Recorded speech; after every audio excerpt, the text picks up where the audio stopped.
Enzo Recto, kalaban ang katiwalian at kasinungalingan, kakampi sa katotohanan at kabutihan.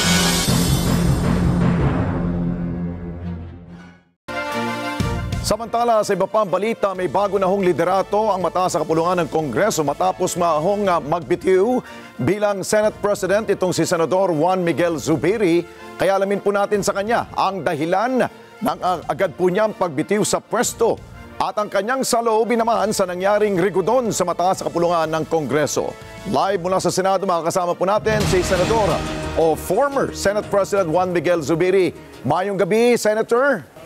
Yes, mayong gabi sa tanan, kapaminaw. Sa lahat po nakikinig po na magandang gabi po sa inyo lahat. Senator, bagamat batid na ho namin ang inyo pong talumpati kanina, baka meron ho kayong gustong i-share sa amin po. Ano ho bang punot dulo nito ng pagpapalit po ng liderato ng Senado? Alam mo, Alex and Ali, nung January pa lang, nung kinontra po natin yung People's Initiative, naramdaman ko po na parang mga kaalyado natin, mga kasamahan natin ay medyo hindi na ganun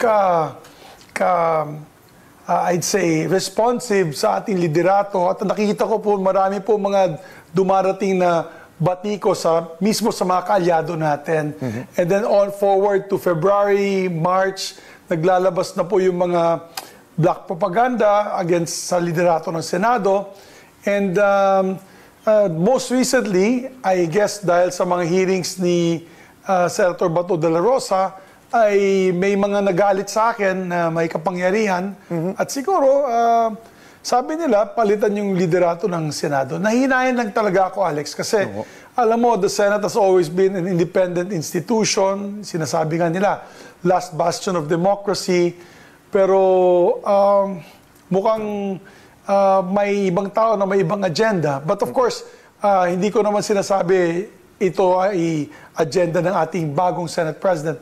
I'd like to congratulate Senate President Chis Escudero sa pag-ascend niya po as bilang Senate President ng Republika ng Pilipinas.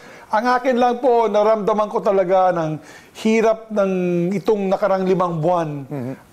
And grabe ang pressure sa akin. Lalong lumala lang dahil itinulak po natin ang independensya ng Senado na binigay ko po ng kapangyarihan ang lahat ng mga senador, ng lahat na kanilang mga komitiba na magkaroon ng hearings. Kahit sino po matamaan, kahit sino man ang masasaktan, so as long as may of course, mapapakita po ng pruweba, ng ebidensya, at yung kanilang agenda ay siyempre ay para sa pakanan ng taong bayan. Kaya siguro dahil dyan ay medyo naipit po tayo. Opo. Pero handa po tayo, Alex and Ali, na ituloy po ang laban para sa bayan. Okay. Na hindi po mawawala yung advokasya natin, na itulak yung pagtaas ng sweldo ng ating mga manggagawa, yung pagtulak ng mga programa para sa livelihood, no? Para maangat ang kabuhayan ng ating mga mahihirap ng masang Pilipino. Opo. Ayun lang bilang ordinaryong senador. And I think sa talumpati ko, binanggit kong lahat ng mga ginawa po natin in these last 2 years. Ang dami po natin batas na naipasa, ang dami po natin ginawang mga hakbang para manatiling independensya ng Senado. Biro mo, 4-5 months ago, kumuntik na mawalang saysay ang Senado. Tayo po ay lumaban para sa ating institusyon. And I'm proud to say that nanatili po tayo. So, yun lamang po, siguro may mga nasaktan, may mga may kapangyarihan. Obviously, mas malakas sa akin na hindi na po natin, wala na po tayong magagawa at this point in time. I respect the decision of my colleagues and I congratulate Senate President Chis Escudero and I hope he does a good job. I hope he does a good job at yung mga naiwan po yung mga bagong liderato ng Senado, I hope they do a good job for the country. Opo, Senator, total nabanggit na ho ninyo na meron pa mas makapangyarihan po ang may kagagawan ho nito. Gusto siguro malaman ho ng taong bayan na not only within your halls of ng Kongreso, ang may kagagawan ho nitong pag-resign ho ninyo, Pwede ba ho ninyo mabanggit sa taong bayan? Sino ba yung sinasabi ho ninyo makapangyarihan? Hindi ko na siguro babanggitin yun, Alex. Siguro, alam mo, gusto ko lang katahimikan na yun. Pahinga muna kasama ng aking pamilya. Opo. Alam mo, nagugulat lang ako dahil yung mga nagbibigay suporta sa akin nung Sabado lamang ay biglang bumaliktad. Hindi ko po alam bakit. Medyo nakakalungkot. Sabi ko nga kanina sa aking speech, heartbroken po ako. Mahirap na magsalita, Alex. Pero sa totoo lang, of course, ganyan ng politika. Wala po tayong magagawa. We have to go with the flow, ika nga. And they had the numbers. They had more than 13 votes. So ako po yung nagbigay na lang ng aking privilege speech sa pag-resign bilang senador. But I continue to be an independent member of the Senate. And of course, babantayan natin na tuloy-tuloy po ang mga traditions at rules ng Senado. Di po ako papayag na hihina ang Senado bilang isang institusyon na tinatawag po natin last bastion of democracy. Kailangan we should revere those that came before us, lalo-lalo ng mga senador na nauna sa atin, katulad ni Senator Joe Arroyo, Senator Rene Sagisag, Senator Frank Drilon, who had already retired, na kung saan talagang pinakita nila ang halaga ng Senado sa nation building at sa paggawa po ng legislation. So we will continue to fight for that. We will continue to do that bilang isang ordinaryong mambabatas. Opo, Senator, you made mention kanina na isa po siguro sa mga rason dahil itong nangyari to sa Senado is because ito pong ongoing na Senate investigation po ng Committee on Public Order and Dangerous Drugs ni Senator Bato. I'm sorry to be blunt po, Senator, meron bang kinalaman ditong Malacanang? Well, maraming haka-haka, maraming nagpapadala ng text message na wina-warning po ako na yun nga, ay medyo maraming nagagalit sa akin.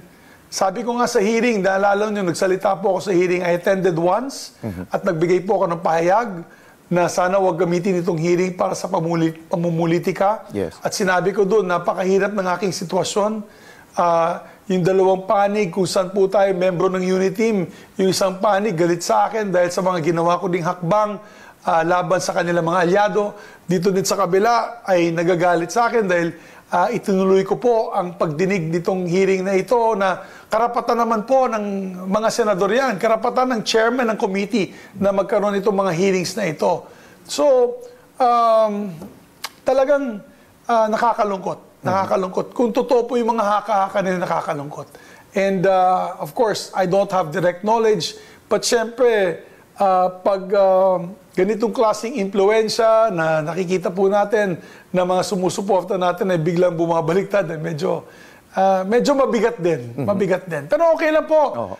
Ano naman tayo, cool tayo, sport naman tayo.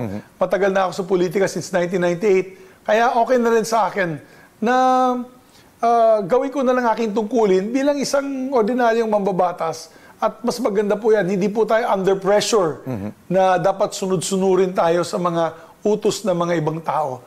Mas maganda po sigurong ganyang klaseng tungkulin sa ating mga darating na mga buwan at taon bilang isang senador. And Senator, dahil po sa pagbabago ho sa mga posisyon po dyan sa Senado, anong magiging role po ninyo po dyan? Kayo po ba ay aanib na ho sa minority group?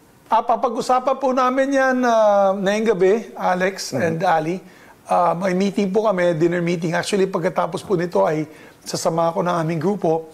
I would like to thank, nagpapasalamat po ako sa aking kasamahan, Senator Lauren Legarda, na talagang at the very end, nakasama ko siya, hindi siya bumitaw. Senator Joel Villanueva, Senator Sani Angara, Senator Sherwin Gatchalian, sino pang, Senator J.V. Ejercito, sino pang hindi ko pa nababanggit. Baka makalimutan ko. Nancy Binay. Senator Nancy Binay, kasama po natin, nagbitiw din sila sa pwesto nila. Saludo po ako sa kanila dahil nagbitaw po sila sa pwesto nila. Opo. So talagang hangang-hanga po ako sa kanila. So, nagpapasalamat po ako sa grupong iyon. Opo. Senator, kasama ko po si Ali. May tanong rin po sa inyo. Magandang gabi po, Senator Zubiri. Katanungan ko lang po, nabanggit nyo kasi you did not, I will paraphrase po, Senator, you did not follow instructions. Ito ba'y may kinalaman dun sa mga, syempre, isinusulong po na legislative agenda ng ating Pangulo?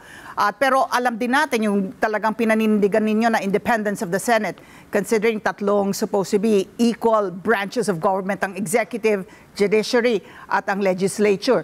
Yung legislative agenda, particularly po yung economic chacha po, does that have anything to do dun sa hindi pagiging stampad Senate nga sa inyong pamumuno? Well, hindi kami tumupad sa timeline dahil nga yung gusto po nila na RBH 6 na pinag-hearing po natin na yun. No? Hindi pa tapos yung hearing ng RBH 6. Unfortunately, hindi ko na po alam anong mangyayari doon dahil nag-resign din po si Senator Sani Angara sa kanya mga komitiba. Siya po yung sponsor nitong RBH 6 sa mga hearings. Naalala ko meron po silang timeline na hindi po namin naisunod dahil sinabi naman po natin, kailangan pag-usapan to ng masinsinan. Hindi naman mamadiliin ang amendment sa Constitution. Napakahalaga po na ganitong klaseng importanteng panukala, hindi pwedeng basta-basta ipasa lamang ng isa't 2 linggo. No, kailangan ng extensive consultation. Kaya kami po ay pumunta ng Baguio noong nakarang linggo. At this week sana, we were supposed to go to Cebu and Cagayan de Oro. Mukhang hindi na po matutuluyan. Kung saan pag-usapan po namin ang RBH 6. Of course, nag-umpisa po yan nung napikon yung may mga kapangyarihan na hindi po namin sinuportahan ng PI, People's Initiative. Siyempre, hindi po namin susuportahan yan dahil mawawala po ang kapangyarihan, ang saysay ng Senado dito sa mga desisyon na usaping amendments ng Constitution. Kasi tatanggalin po nila yung kapangyarihan namin to vote as one.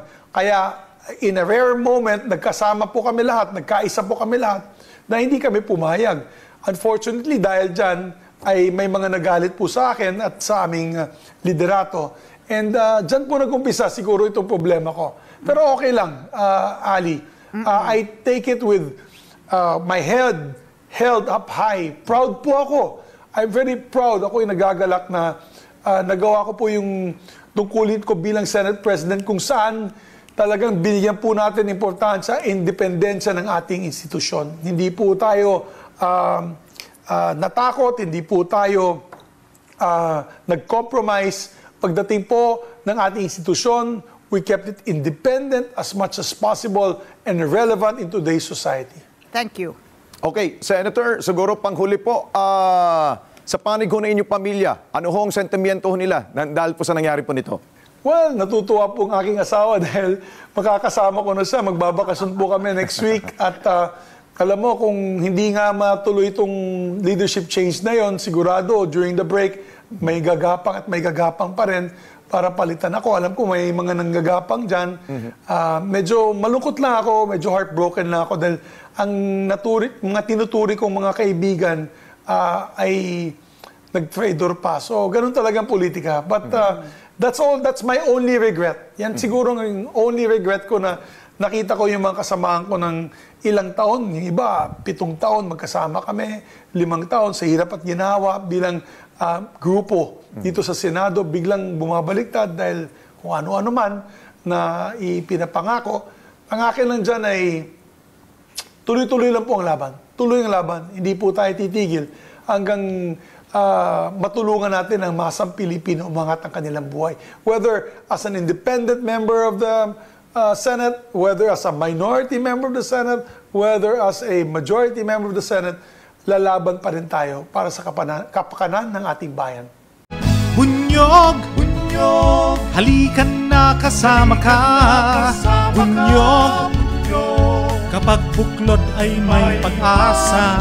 Luzon, Visayas, Mindanao, isa ang pananaw.